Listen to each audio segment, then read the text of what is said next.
Olá, hoje estamos aqui para trabalharmos o assunto sobre ordenação de dados em lista linear. Então, vamos dar continuação ao assunto lista linear, que já começamos na outra unidade, e hoje vamos estar falando sobre a ordenação dos dados dentro dela.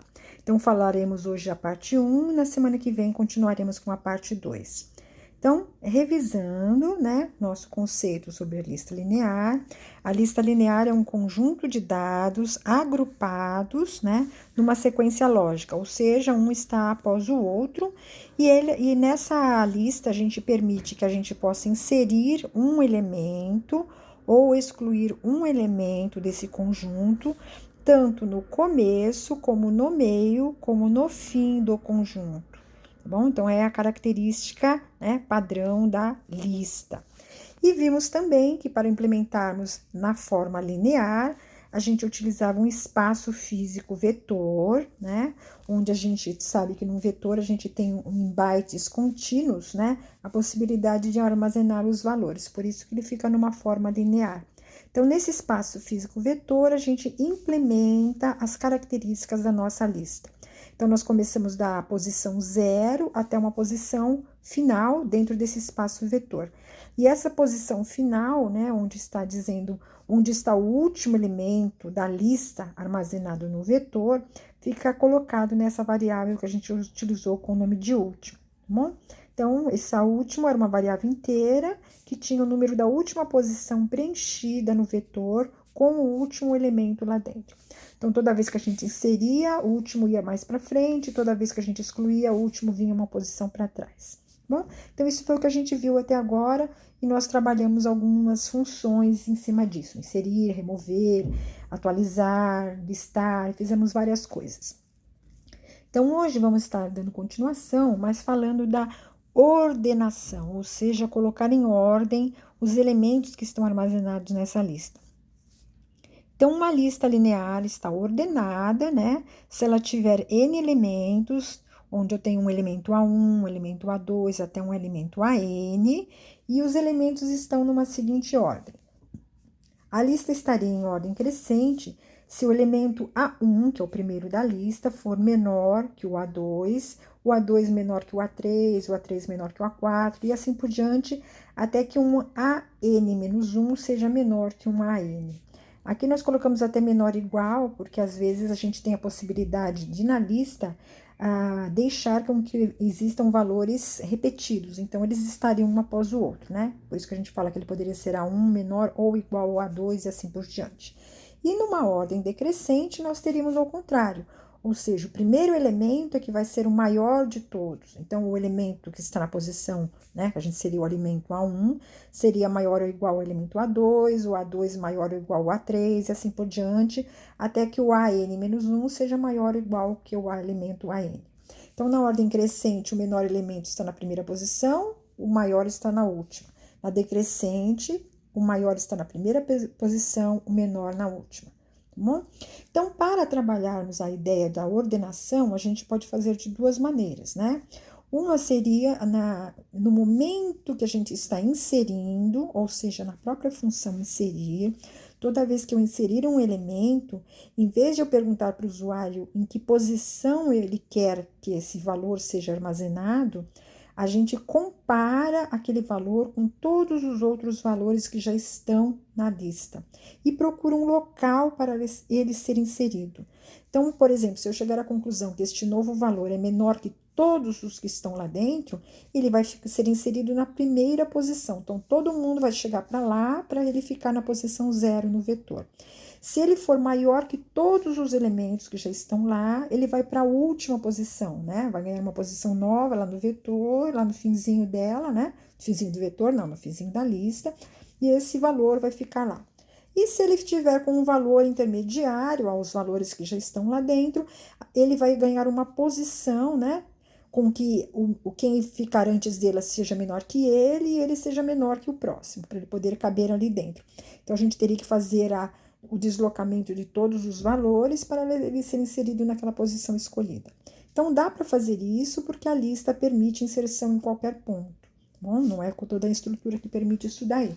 Então, na lista, a gente consegue ter uma função inserir que já permita a gente colocar os valores na ordem crescente ou decrescente. Ou, se a gente quiser, pode ser feito fora da inserção, ou seja, eu mantenho a nossa função inserir, que hoje insere um valor numa posição que o usuário escolher, e teríamos uma outra função separada que faria essa ordenação.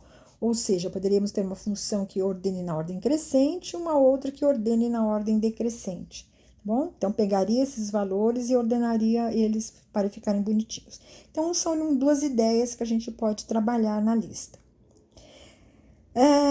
A gente aqui está mudando um pouquinho de assunto para chegarmos na ordenação, que é falar sobre a análise da complexidade de um algoritmo. Ou seja, quando nós analisamos um algoritmo, né, como ele é complexo, a gente avalia a velocidade em que esse algoritmo trabalha, ou seja, quanto tempo ele gasta para ser resolvido. A gente prevê o tempo que ele vai consumir de processador, podemos determinar o custo para resolver um problema específico, ou seja, se tivermos um melhor caso, um pior caso ou um caso médio. Ou seja, nós temos um problema, temos um algoritmo que a gente vai estimar quanto tempo ele demora, quanto ele custa, né, para resolver esse problema. No melhor caso, quer dizer, ele terminaria num tempo mais curto, consumiria menos processador, menos memória e assim por diante. Poderíamos ter um outro algoritmo resolvendo esse mesmo problema num pior caso, quer dizer, ele gastando muito tempo, né, muito custo de processador, muita memória, e até um caso médio. Então, essa maneira de determinar esses custos são feitos nesses casos, né? Melhor caso, pior caso e caso médio. Com isso, você mede a complexidade que um algoritmo tem. Então, essa ideia de análise de complexidade de algoritmo foi que determinou, né, que fossem criados diferentes tipos de algoritmos de ordenação. Então, hoje existem muitos algoritmos. Se vocês pesquisarem até na internet, vocês vão achar vários algoritmos prontos que permitem a ordenação de valores. E eles foram criados a partir de uma análise de complexidade que foi feita, tá bom? Então, com essa análise de complexidade, eles permitiram que os algoritmos de ordenação, né, então possam ordenar valores num espaço vetor e sejam classificados em duas maneiras. Ou eles seriam algoritmos simples, né, métodos simples, que são voltados para pequenos vetores com pouca complexidade, ou então algoritmos mais eficientes, voltados para uma grande quantidade de dados, ou seja, um vetor muito grande, né, com muita complexidade. Então, significa o quê? Se a gente tiver um vetor, né, com um espaço, né, de vetor pequeno, então temos poucos dados, nós podemos usar algoritmos mais simples para resolver esse problema. Bom, ele não vai gastar muito tempo porque a quantidade de dados é pequena. Agora, quando a quantidade é grande, a ideia é trabalharmos outros tipos de algoritmos, né? São algoritmos mais eficientes para resolver esse trabalho, porque eles trabalham de uma maneira diferente que não vão consumir tanto tempo de processador, tanta memória e assim por diante. Tá bom? Então, não adianta pegar um método, um algoritmo bonitinho, que funciona bem para um vetor pequeno, e colocá-lo num vetor grande, que ele vai demorar muito tempo para ser feito, essa ordenação. Então, temos que conhecê-los e saber qual é o melhor para usá-los. Hoje a gente vai ficar falando um pouquinho então, dos mais simples, né? Exemplificar alguns, porque existem vários. Então, coloquei aqui um chamado insert sort, que é uma ordenação por inserção. Tá? É um algoritmo que da esquerda para a direita, ou seja, do comecinho do vetor para o final, ele vai selecionando um valor de cada vez e posiciona no lugar em que ele deveria ficar na ordem.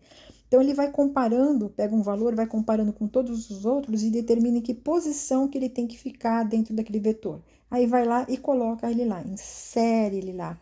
Aí pega um outro valor, baseado no que já tem lá dentro, descobre qual o lugar em que ele deve ficar, vai lá e coloca ele. Então, é um algoritmo que trabalha dessa maneira. Um outro interessante também é o selection sort, né? Esse daqui, ele seleciona o menor item entre todos e coloca ele na primeira posição. Isso se eu estiver pensando numa ordem crescente. Aí depois ele passa de novo por todos os elementos, descobre qual é o segundo menor e o coloca na segunda posição do vetor. Descobre qual é o terceiro menor e coloca na terceira posição, até chegar na última. Então, se ele fizer isso várias vezes, ele vai ter o vetorzinho classificado na ordem crescente. No caso da decrescente, era fazer ao contrário, tá? Então, aqui são dois tipos de métodos que são aplicados para vetores pequenos. Se você tentar fazer uma coisa dessas num vetor muito grande, né, com milhares de elementos lá dentro, vai consumir muito tempo, muito custo de processador e vai demorar demais e não é a ideia aqui. Um outro bastante conhecido, né, que é o chamado bubble sort, ou ordenação bolha, traduzindo, né, é um algoritmo também para vetores pequenos, onde ele percorre o vetor n vezes, dependendo do tamanho desse vetor, né, e a cada vez que ele passar lá dentro, ele posiciona o maior valor na última posição do intervalo considerado. Isso se ele pensar numa ordem crescente. Então, da primeira vez, ele descobre qual é o maior valor e vai levando para a última posição. Mas não é pegando ele e jogando lá. Ele vai fazendo comparações entre os elementos, todos os elementos do vetor. Então, ele começa, por exemplo, comparando quem está na posição 0 do vetor com a posição 1. Se o que está na posição 0 for maior, ele troca de lugar. Por isso que dá a ideia da bolinha, porque ele sobe ele e depois desce ele para outra posição. Inverte os valores, tá? Aí depois ele compara quem está na posição 1 com a 2. Se o que está na posição 1 é maior que o da 2, também troca de lugar, senão deixa do jeito que está. Aí depois fica a posição 2 com a 3 com a 4 com a 5 com a 6, até chegar na última. Com isso, numa primeira passada, né, numa primeira iteração, ele consegue deixar o maior valor na última posição. Aí ele começa tudo de novo, mas não vai até a última. Ele diminui o intervalo de valores, né? Porque a última posição ele pode desconsiderar, porque o último valor já está lá, e faz tudo de novo, só com aqueles outros valores que sobraram, para tentar também ir trocando de lugar até que o maior chegue naquela última posição. Então, da primeira vez, alguém maior vai ficar na última, numa segunda passada, o maior vai ficar na penúltima, numa outra passada, o maior daquele intervalo vai ficar numa antepenúltima e assim por diante, tá? Então, aqui tem um desenho, embora esteja um pouco pequeno, mostrando umas iterações acontecendo. Então, se nós tivéssemos aqui um vetor com 5 elementos, tá? Então, o nosso vetorzinho vai de 0 a 4. Ele já tem os valores aqui, um 44, um 33, um 55, um 22 e um 11. E ele tá querendo colocá-lo em ordem crescente, tá? Então, se ele tem 5 elementos lá dentro, ele vai precisar de 4 passadas para chegar no final com alguma coisa. Por que 4 passadas? Porque cada vez ele vai pegando um conjunto menor de valores até que sobre um e fique ele mesmo. Então, um a menos da quantidade de valores é o número de iterações que ele faz. Então, da primeira vez aqui, a gente pode ver que, ó, ele está comparando o que está na 0 com a 1. Tem o 44 e o 33. Então, 44 é maior que 33? É. Então, ele troca de lugar, ficando 33, 44. Aí ele vai comparar esse 44 com o 55 de baixo. 44 é maior que 55? Não, então não precisa trocar nada. Agora ele vai comparar o 55 com o de baixo, que é o 22. 55 com 22 precisa trocar? Precisa. Então, trocando, fica 22, 55. Aí ele agora compara esse aqui na posição 3 com a 4, né? O 55 com a 11. É maior? É. Então, troca, o 55 caiu embaixo. Ou seja, dos 5 valores que eu tinha aqui, o 55 era o maior. Então, numa primeira iteração, eu consegui deixar esse 55 na última posição. Então, ele já está bonitinho no lugar que ele deve estar. Então, ele é desconsiderado, e essa nova iteração que eu vou fazer, eu vou trabalhar só 4 elementos agora, da posição 0 até a 3. Ou seja, eu vou tentar descobrir qual é o maior e levá-lo para a posição 3. Então, começo tudo de novo, ó, comparando quem está na 0 com a 1. 33 é maior que 44? Não, então não troca de lugar. Agora, o 44 é maior que o 22? É, troca de lugar. E o 44 é maior que o 11? É, troca de lugar. Então, ele conseguiu chegar na posição 3, ele está lá bonitinho. Então, agora essa nova iteração só vai trabalhar com 3 elementos, tá? com o 33, com o 22 e o 11. E vai comparando tudo de novo. Começa 0 com a 1 com a 2, até que conseguiu levar o 33 para cá. Aí só sobrou 2 elementos, que é o 22 e o 11. Precisou trocar, trocou, ficou bonitinho. Então, com 5 elementos, eu levei 4 iterações para conseguir no final. Se eu tivesse 20 elementos armazenados no vetor, eu iria usar 19 iterações para fazer alguma coisa, tá? Então, por isso que a gente fala que o Bubble Sort ele é interessante apenas para vetores pequenos, porque se eu tivesse um vetor com 5.000 números e usasse o Bubble Sort, ele vai funcionar, mas ele vai fazer 4.999 iterações, né? Para conseguir chegar no final. E lembrando que cada iteração é comparando um elemento com o outro. Então, uma comparação desse tipo aqui, ó, ele iria levar, numa iteração apenas, 4.999 comparações também.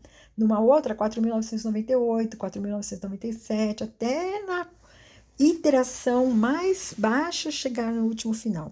Então, demoraria muito tempo, tá? Então, ele realmente não é interessante para algo muito grande. Mas para vetores pequenos ele funciona muito bem. Aqui na continuação eu coloquei um programinha, tá? Exemplo, para a gente trabalhar a ideia do bolha. Então eu fiz aqui um main, tá? Nós trabalhamos um vetorzinho, aqui foi só para exemplificar o método bolha, né? Mas a ideia é trabalhá-lo na lista linear, tá? Que na lista linear também está no vetor. Criamos aqui um vetorzinho de 10 posições, então eu fiz aqui um forzinho, onde o usuário vai me digitar 10 números aleatórios e armazená-los nesse vetor chamado num. Então, ele é um vetor local aqui, tá? Armazenou, estão lá bonitinho. Vou chamar a funçãozinha bolha, tá? Que ela está descrita aqui para baixo.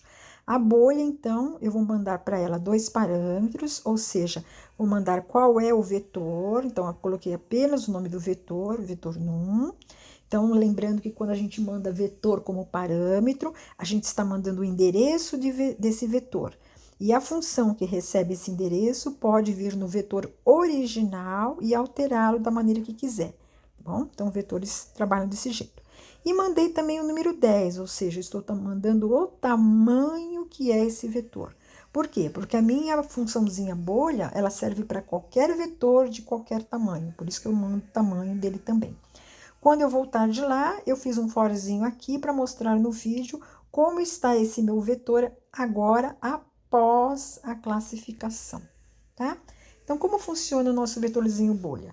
Então, eu estou mandando o num para lá, que é o meu vetor, estou recebendo num vetorzinho chamado vet, podia ser qualquer nome.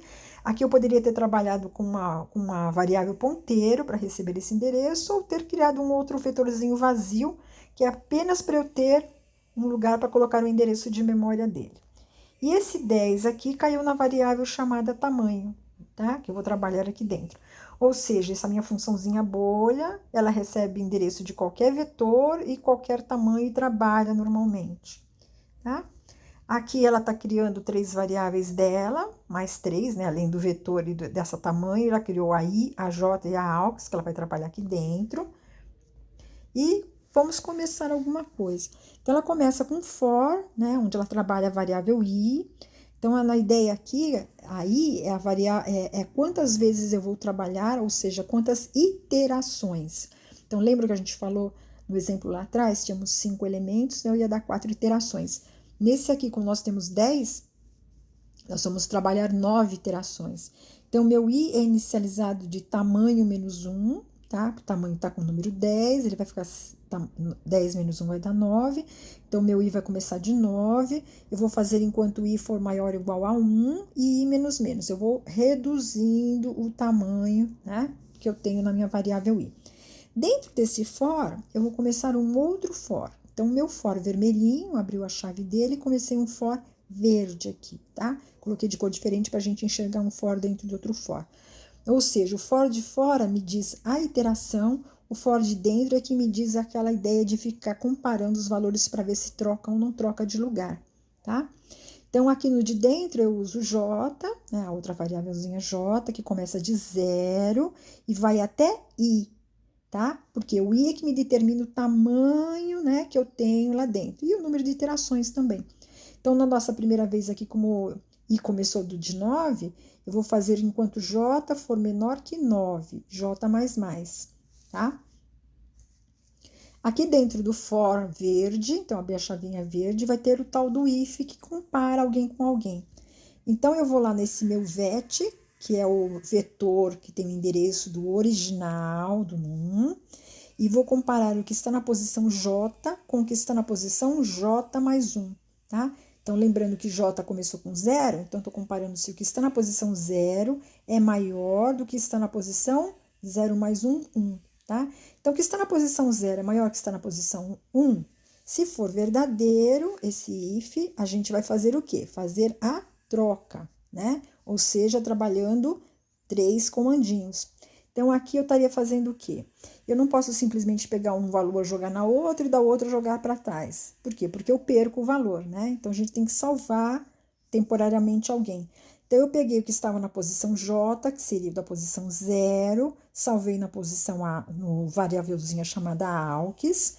Agora sim, eu posso pegar quem está na posição J mais 1, que seria na posição 1, jogar na posição 0. E agora eu pego o que eu salvei aqui nessa AUX e jogo na posição 1, tá? Então, esse if serve para que sempre que alguém de uma posição seja maior do que da posição seguinte, consiga fazer a troca. Se não for, não vou fazer nada, ele nem tem um else esse if, tá? Eu simplesmente fecho o for verde, volto lá para cima, passo para uma próxima posição J. Então, agora eu vou comparar quem está na 1 com a 2, depois a 2 com a 3, a 3 com a 4, a 4 com a 5, até chegar no tamanho, no valor que estiver na variável i. Então, da primeira vez, ele vai até a posição 9. Então, ou seja, se ele conseguir ficar trocando todo mundo, nessa primeira iteração aqui, quem for maior nesse intervalo vai cair na posição 9. Aí, quando esse meu for terminar, eu volto para cima no vermelho, faço i menos menos, ou seja, agora meu i que era 9 virou 8, tá? E eu vou entrar aqui dentro fazendo tudo de novo, quer dizer, uma nova iteração, onde meu J começa de 0 de novo. Então, eu vou comparar o que está na posição 0 com a posição 1, depois da 1 com a 2, a 2 com a 3, até meu J chegar a 8, tá? Por que 8? Porque na posição 9 eu já tenho um valor guardado bonitinho, tá? Depois eu faço isso aí para até a posição 7, a posição 6, a 5, ou seja, eu vou fazer 9 vezes esse daqui.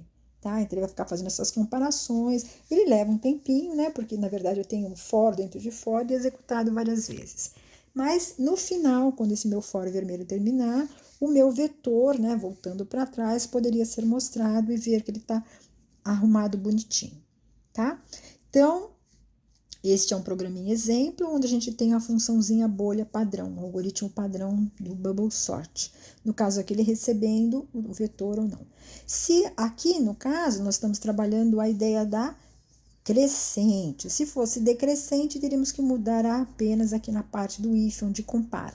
Ou seja, a gente só trocaria de lugar, né, na decrescente, quando quem estivesse na primeira posição fosse menor que da outra. Aí, realmente, você tem que trocar de lugar, tá? Então, a ideia aqui, ele muda um pouquinho as comparações, mas é questão de a gente avaliar como ficaria. Então, essa aqui é a nossa ordenação bolha, né, que nós vimos hoje. Vamos trabalhar uma atividade em cima disso daqui.